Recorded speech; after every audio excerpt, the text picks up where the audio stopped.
name's Jean Patee-Merrill, and I have a question to ask you. Is it wise to specialize?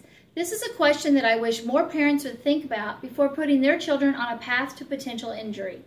When my oldest children began playing sports, it was the norm to sign them up for many different sports throughout the year. In the spring and early summer, they played baseball. Fall found them on the gridiron playing football, and during the winter we had both basketball players and wrestlers. On top of that, they were involved in many school activities as well as church and scouting. There was never a dull moment, but it was a lot of fun. But then things changed. By the time my younger boys were signing up for sports, the teams became smaller. Kids were specializing in one sport and not playing different sports. It was difficult to field teams. Children were being forced to pick one sport at a very young age that they wanted to do for the next 10 to 15 years and forget the rest. The rise of sports-specific organizations asking, some even requiring, season after season participation in order to stay in the player development pipeline. The pressure to have your child specialize in a single sport at a young age has never been stronger. But what is the cost of sports specialization? Children who specialize in a single sport account for 50% of overuse injuries in young athletes, according to the pediatric orthopedic specialists. A study by Ohio State University found that children who specialized early in a single sport led to higher rates of adult physical inactivity. Those who commit to one sport at a young age are often the first to quit and suffer a lifetime of consequences. In a study of 1,200 youth athletes at La Jolla University found that early specialization in a single sport is one of the strongest predictors of injury. Athletes in the study who specialized were 70 to 93% more likely to be injured than children who played multiple sports. Children who specialize early are at a far greater risk for burnout due to stress, decreased motivation, and lack of enjoyment.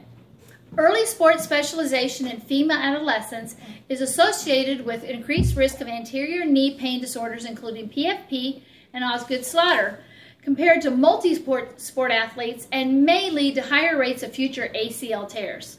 If that is not enough for you, here are 6 research-based reasons for multi-sport participation.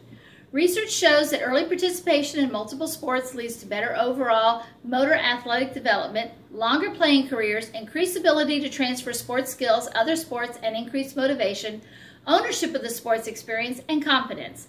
Multi-sport participation at the youngest age yields better decision-making and pattern recognition, as well as increased creativity. These are all qualities that coaches of high-level teams look for. A 2013 American Medical Society for Sports Medicine survey found that 88% of college athletes surveyed participated in more than one sport as a child. In his survey of scientific literature regarding sport-specific practice in the sports gene, author David Epstein finds that most elite competitors require far less than the 10,000 hours of deliberate practice. Specifically, studies have shown that both basketball and field hockey requires 4,000 hours, and wrestling requires 6,000 hours, all requiring far less than the 10,000 hours rule. Even Anders Ericsson, the researcher credited with discovering the 10,000 hour rule, says the misrepresentation of his work, popularized by Malcolm Gladwell in Outliers, ignores many of the elements that go into high performance genetics, coaching, opportunity, luck, and focuses on only one deliberate practice. That, he says, is wrong. Early sports specialization ignores the importance of deliberate play and free play. Research has found that activities which are intrinsically motivating, maximum fun, and provide enjoyment are incredibly important. These are termed deliberate play as opposed to deliberate practice, which are activities motivated by the goal of performance enhancement and not enjoyment.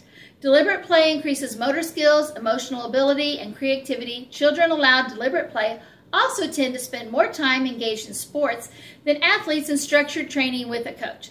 A 2003 study on professional ice hockey players found that while most pros had spent 10,000 or more hours involved in sports prior to age 20, only 3,000 of those hours were involved in hockey-specific deliberate practice. Only 450 of those before the age of 12. All this research is interesting, but I would like to add my own observations. Of my 5 sons, all of which who played different sports every season until they graduated from high school, were all gifted athletes in multiple sports. 2 of my sons attended college on multi-sport scholarships. The others were offered scholarships, but chose to concentrate on their degrees instead. Injuries were kept at a minimum, and their joints and muscles were allowed to recoup and recover as they went from sport to sport. And to this day, they all continue to be athletically active, even though some of them are in their 30s. On the other hand, we observed others that did specialize in specific sports at a young age quit being involved in sports by the time they were in high school. All the work many of the parents had hoped would end up with college scholarships was for naught. The reason? Some were injured, others were just burned out. They'd spent a lifetime playing that sport in just a few short years.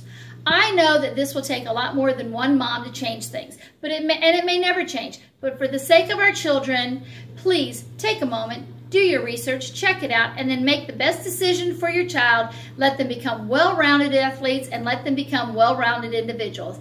Let them enjoy being a kid. I promise you, it will be well worth it in the long run. Thank you.